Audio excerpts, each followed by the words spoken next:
Tuhan bersamamu. Dan bersama rohmu. Inilah Injil suci menurut Lukas.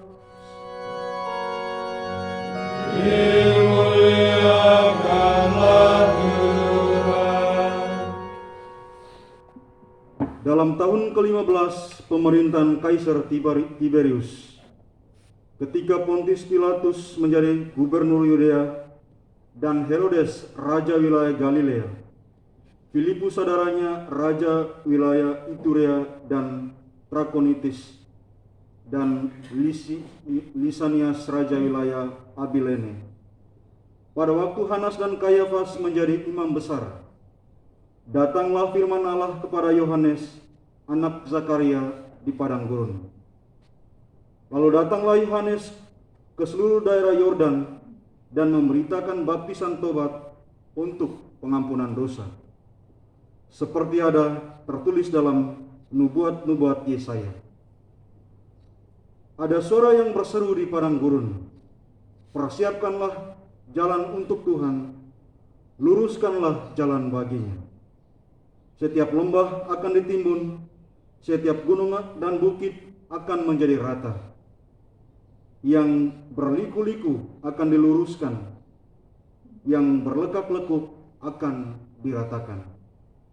Dan semua orang akan melihat keselamatan yang datang dari Tuhan." Demikianlah sabda Tuhan. Terpujilah Kristus.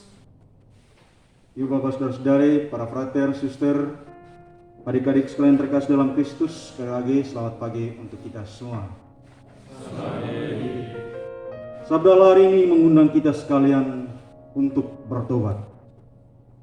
Dan tentang pertobatan ini, Santo Agustinus pernah mengatakan seperti ini: "No one can begin a new life unless he repent the old." Tak seorang pun dapat memulai hidup yang baru jika ia tidak bertobat dari yang lama.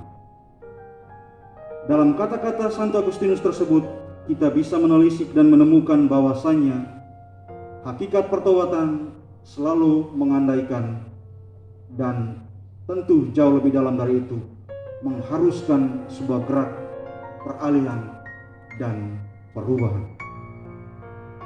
Demikian sesungguhnya makna pertobatan yang dikumandangkan oleh Yohanes Pembaptis dan Nabi Baruk, bukan Arsensius Raiman Baruk, dalam bacaan Injil dan bacaan pertama hari ini.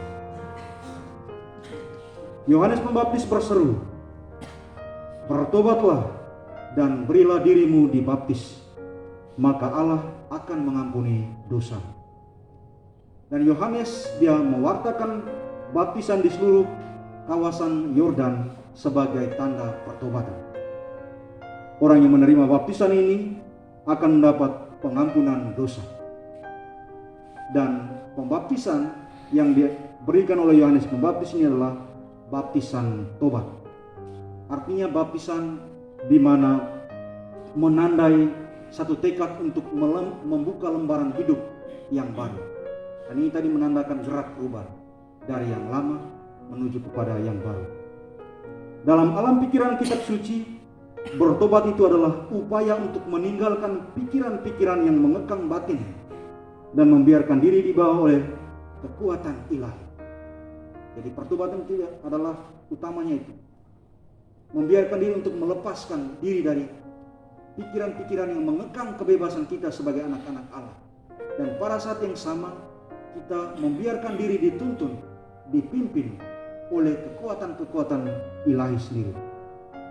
Pertobatan artinya membiarkan diri dipimpin oleh Tuhan, meninggalkan segala bentuk kegelisahan. Pertobatan dalam kisah Alkitabiah juga merupakan perubahan sikap hidup dari kehidupan yang murung menjadi kehidupan yang lega dan bersuka cita. Karena itu kita kenal juga satu istilah yang lain, metanoia, Metanoia itu artinya satu gerak perubahan batin dan mengambil satu arah yang sama sekali baru, berbeda dari arah yang sebelumnya. Dan pertobatan itu juga lah yang disampaikan oleh kitab Nabi Baruk yang kita renungkan pada bacaan pertama hari.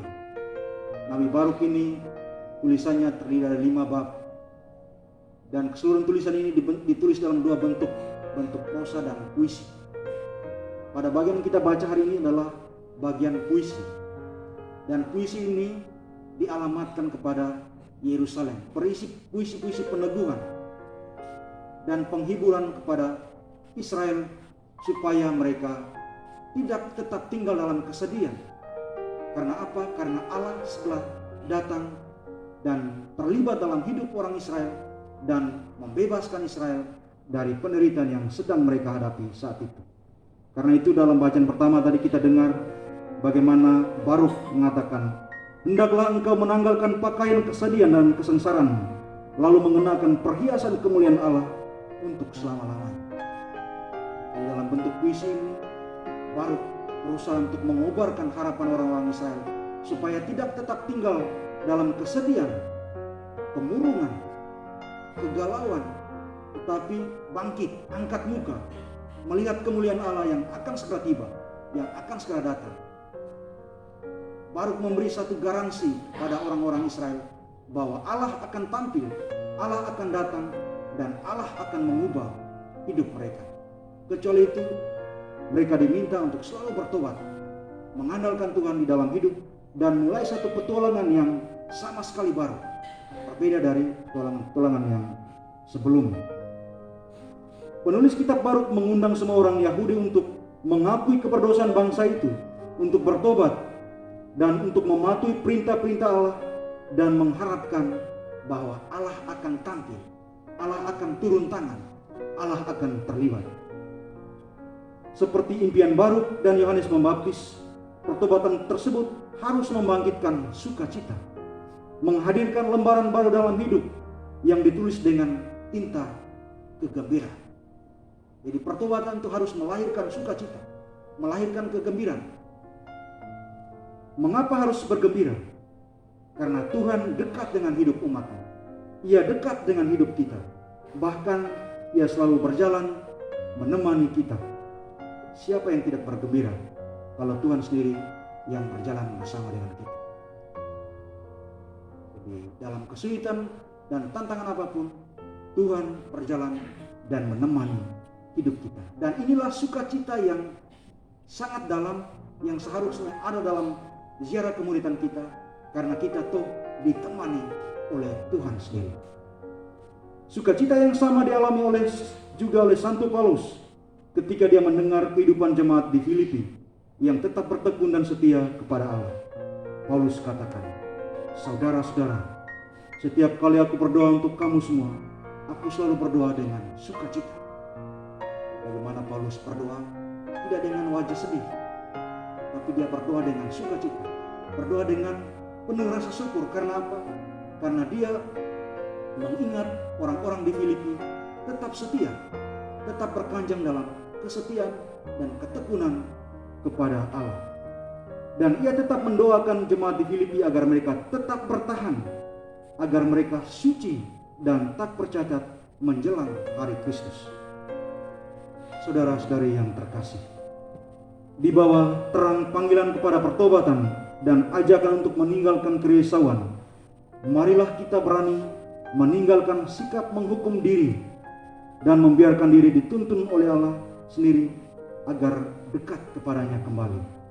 Seperti penginjil Yohanes katakan, sebab Allah mengutus anaknya ke dalam dunia bukan untuk menghakimi dunia, melainkan untuk menyelamatkannya oleh Dia. Jadi Allah datang bukan untuk menghukum dunia, tapi untuk menyelamatkan. Dan inilah yang seharusnya membangkitkan sukacita dalam hidup kita, bahwa Allah datang untuk menyelamatkan kita, untuk mengubah kekelaman kita, untuk mengangkat kita ke satu situasi hidup yang lebih baru. Marilah kita mengibas bara pengharapan kita untuk selalu pertama terbuka pada pertobatan dan peralihan hidup Dan yang kedua, pertobatan tersebut selalu melahirkan sukacita karena Allah dekat dengan hidup kita. Dan kesetiaan hingga menjelang hari Kristus tiba hanya bisa dirawat dan ditekuni dengan sikap berdoa dan berjaga-jaga. Semoga rahmat Tuhan bantu kita sekalian. Amin.